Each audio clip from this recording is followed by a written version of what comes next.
GST മാറ്റത്തിന്റെ സാഹചര്യത്തിൽ MyFin TV അവതരിപ്പിക്കുന്ന വാർത്താ പരമ്പര എന്താകും GST?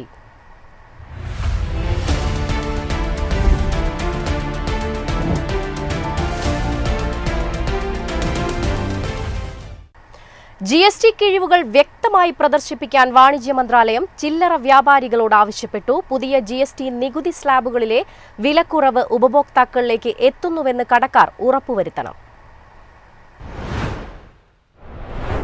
GST കിഴിവിനെക്കുറിച്ച് ഉപഭോക്താക്കൾ വ്യക്തമായി മനസ്സിലാക്കണം. സെപ്റ്റംബർ 22 മുതൽ കടകൾക്ക് മുന്നിൽ വിലക്കുറവ് പട്ടിക പ്രദർശിപ്പിക്കണം. പല ഉൽപ്പന്നങ്ങളുടെയും വില കുറയും. റീറ്റെയിലേഴ്സ് അസോസിയേഷൻ ഓഫ് ഇന്ത്യക്ക് നൽകിയ നിർദ്ദേശമനുസരിച്ച് രസീതുകളിലും ബില്ലുകളിലും GST കിഴിവ് പ്രത്യേകമായി രേഖപ്പെടുത്തണം. ഉയർന്ന വിലയുള്ള ഉൽപ്പന്നങ്ങൾക്ക് കൂടുതൽ ഊന്നൽ നൽകണം. ഉത്സവ സീസണിലെ വിൽപ്പന നിരീക്ഷിക്കാനും വകുപ്പ് നിർദ്ദേശിച്ചു. സോപ്പുകൾ, ഷാമ്പുകൾ മുതൽ കാറുകൾ, ട്രാക്ടറുകൾ, എയർ കണ്ടീഷണർ വരെയുള്ള ഏകദേശം 400 ഉൽപ്പന്നങ്ങൾക്ക് നവരാത്രിയുടെ ആദ്യ ദിവസമായ സെപ്റ്റംബർ 22 മുതൽ വില കുറയും. മിക്ക ഭക്ഷണ പലചരക്ക് വസ്തുക്കളും 5% GST സ്ലാബിന് കീഴിൽ വരും. അതേസമയം ബ്രെഡ്, പാൽ, പനീർ തുടങ്ങിയ അവശ്യവസ്തുക്കൾക്ക് നികുതിയില്ല. GST സംബന്ധിച്ച സാധാരണക്കാരന്റെ ഒട്ടേറെ സംശയങ്ങൾക്ക് അറുതി വരുത്താനാണ് കേന്ദ്ര സർക്കാർ നടപടി.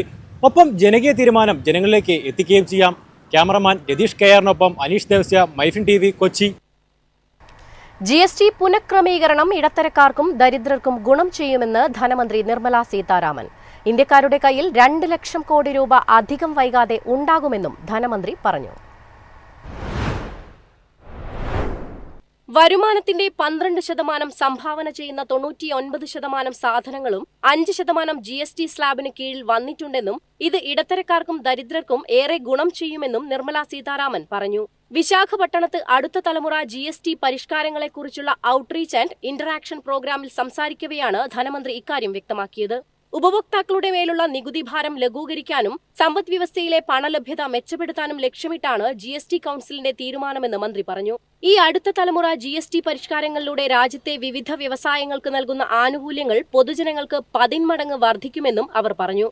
GST വരുമാനം 2018-ൽ 7.19 ലക്ഷം കോടി രൂപയിൽ നിന്ന് 2025-ൽ 22.08 ലക്ഷം കോടി രൂപയായി വളർന്നുവെന്നും നിർമ്മല സീതാരാമൻ അറിയിച്ചു.